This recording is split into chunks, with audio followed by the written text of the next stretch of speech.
A black single father sat in a hospital parking garage for 47 minutes after they told him she was gone. His 2 children were at home with his mother-in-law. He had not called anyone yet. He just sat in the car with his hands on the wheel and the engine off, listening to the silence the way you listen for something you know isn't coming back.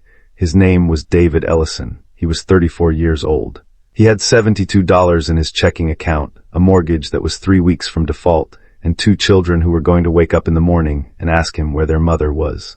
Before this night was over, he would have to find an answer to that question, and the answer would change everything about who he thought he was allowed to become. If you have ever had to carry something that felt too heavy for one person, this one is for you. Stay with us. David had not planned for any of this. That was the thing nobody ever told you about grief, not the grief itself, but the particular cruelty of how ordinary everything had been before it arrived. 3 weeks ago, he and Camille had argued about the grocery list. She had wanted the name brand cereal. He had said the store brand was the same thing. She had laughed at him in the way she laughed when she thought he was being stubborn about something small, which was often. He would have given every dollar he had ever earned to argue with her about cereal again. Camille had been 32. An aneurysm, the doctor said, as if the word explained something. As if a word that clean could account for a woman who read bedtime stories in 3 different voices, who kept a running list of every joke her daughter told her because she said she didn't want to forget a single one. As if a medical term could locate the specific weight of a Tuesday morning when a man realizes the other half of every plan he has ever made no longer exists. They had been together since college, 14 years, 2 children. A house in a neighborhood they had chosen because the elementary school had good reviews, and there was a park 2 blocks away where Camille liked to take the kids on Sunday mornings while David made breakfast. That had been the deal. It was a good deal. It had felt until 3 weeks ago like something you could count on. David drove home from the hospital at 11:30 at night, and he sat in the driveway for another few minutes before going inside. The lights were off except for the kitchen. His mother-in-law, Evelyn, was asleep on the couch with her shoes still on, which meant she had not planned to fall asleep, which meant she had been waiting up for him. He stood in the doorway and looked at her for a moment. She was 61 years old, and she had just lost her only daughter, and she had still come here to be with his children, so he could sit with his wife at the end. He did not have a word for what he owed her. He wasn't sure there was one. He went upstairs quietly, checked on Marcus first. His son was 5, sleeping with one arm thrown over his face and his feet tangled in the blanket the way he always slept. Then Nia, she was 8, and she had arranged herself precisely in the center of the bed with her hands folded on her stomach, the way she slept when she was trying to hold herself together. She already knew something was wrong. Children always know. David stood in the doorway of each room for a long time. Then he went downstairs, sat at the kitchen table, and tried to figure out what came next. What came next was harder than he had words for. The funeral costs were more than he had. A coworker started an online collection without asking him first, and he found out about it when his phone began filling with notifications from people he barely knew. He did not know whether to feel grateful or like something private had been handed to strangers. He felt both. He did not say either. He had taken bereavement leave, but bereavement leave was 3 days. 3 days for the kind of loss that restructured the entire architecture of a life. On the 4th day, his supervisor called to check in, which David understood to mean that the 4th day was when he was expected back. He went back. He sat at his desk and answered emails and felt like a person performing the idea of functioning. The mortgage was the more immediate problem. Camille had been a nurse. Her income had covered more than half of it. David was a project coordinator at a mid-sized logistics company, a job he was good at, but that had not been designed to carry a household of 3 on its own. He called the bank. He was told about options in the language banks use when they mean there are no good options, only a series of doors that each lead to a smaller room. He made lists. He had always been a list maker. Camille used to tease him about it, said he made lists because he believed that if he wrote a problem down, it became a different kind of problem, one that had edges and could therefore be solved. She had not been wrong, but there were things that did not have edges. Nia started waking up at 3 in the morning and appearing silently in his doorway. She never said anything.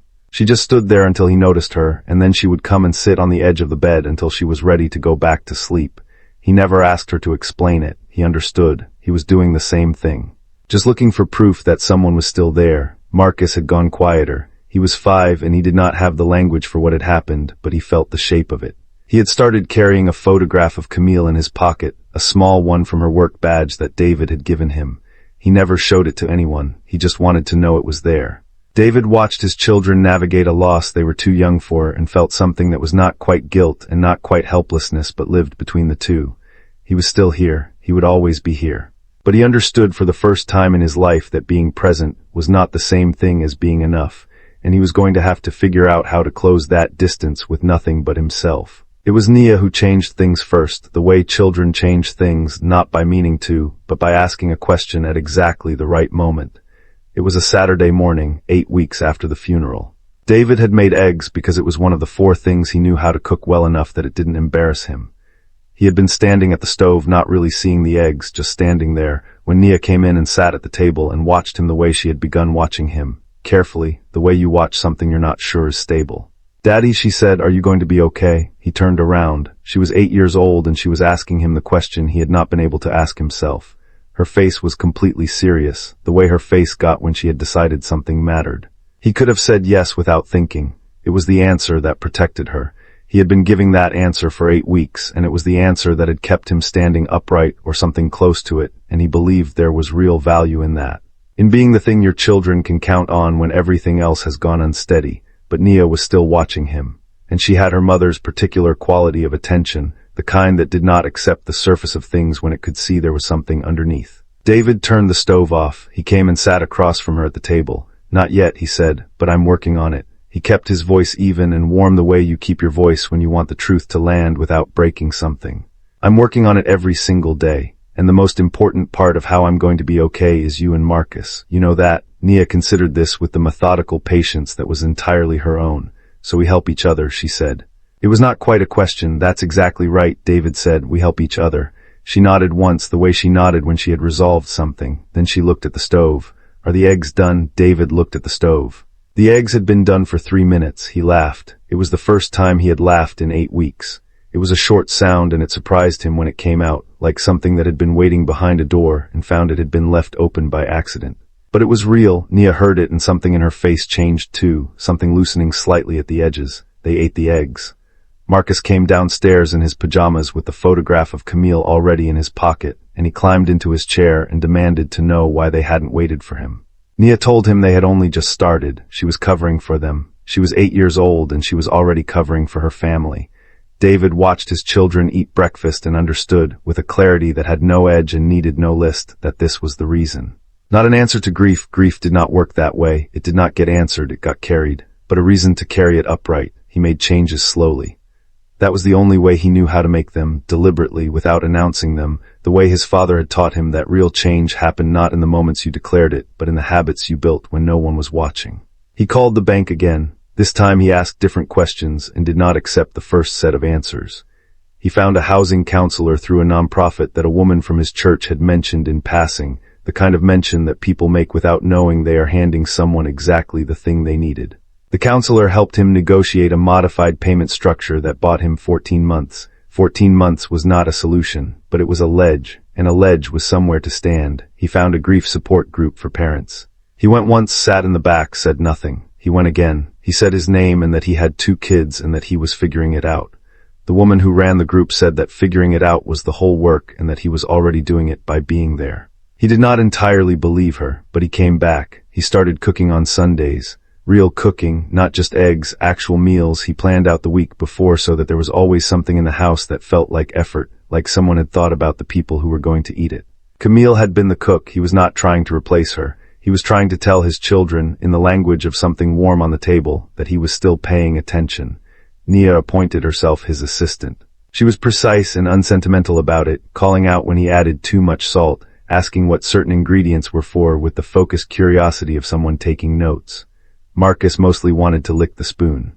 David let him. On a Sunday evening in November, almost 5 months after the funeral, Marcus climbed into his lap after dinner and fell asleep there the way he had when he was 2 years old, the photograph of Camille still folded in his small pajama pocket. David sat without moving for a long time so as not to wake him, one hand resting on his son's back, watching Nia across the table as she drew something in the notebook she carried everywhere now. "What are you drawing?" David asked quietly. Nia turned the notebook around. It was the 3 of them, rough and earnest the way 8-year-olds draw 3 figures in front of a house. The 2 small ones on either side of the tall one, all of them holding hands. She had put a star above the house. He didn't ask what the star was for. He understood. He looked at it for a long time. Then he looked at his daughter, who was watching him the way she always watched him now, steadily, checking the way you check on something that matters, making sure it was still standing. He nodded once, slowly. "Thank you," he said. She turned the notebook back around and kept drawing, as if she had known all along that this was something he had needed to see, and had simply been waiting for the right time to show him. He was not the same man he had been before. That was not the kind of story this was. Grief does not restore, it reshapes. What David Ellison carried out of that year was not what he had carried into it, and he did not pretend otherwise, not to himself, not to his children, not to the people in that circle on Thursday nights who were also carrying things they had not asked to carry. But he was still standing, and his children were still here. And on Sunday mornings now, when the weather was right, he took them to the park 2 blocks away that Camille had loved, and he sat on the bench she had always sat on while Marcus ran himself tired, and Nia walked the perimeter of the path with her notebook, cataloging things the way she cataloged everything. He did not pretend she wasn't gone. He did not tell them to stop missing her, or that missing her meant something was wrong. He kept a photograph of her on the kitchen table where they ate breakfast so that she was present in the ordinary mornings. He talked about her the way you talk about someone who is still part of the story, not past tense, not a closed chapter, but something that continues in a different form. One Sunday in the spring, Nia sat down next to him on the bench instead of walking the path. She was quiet for a while, watching her brother. Then she said, without looking at him, "I think Mom would be proud of you." David looked at his daughter. He thought about the man who had sat in a hospital parking garage for 47 minutes because he did not know how to move. He thought about the kitchen table and the grocery lists and the cereal argument and all the ordinary irreplaceable things he had not understood were irreplaceable until they were gone. Then he looked at Nia, who was still watching her brother with the careful attention of someone who has decided that paying attention is the most important thing she can do, and he thought that she was the most remarkable person he had ever known. "I think so too," he said. "I hope so." Nia nodded, satisfied. Then she stood up and went back to her notebook. Marcus ran past them both, arms out, not going anywhere in particular, just moving the way children move when they are simply glad to be alive. David watched them. The park was warm. The trees were coming back. He was not okay yet, but he was working on it every single day. And that, it turned out, was exactly enough.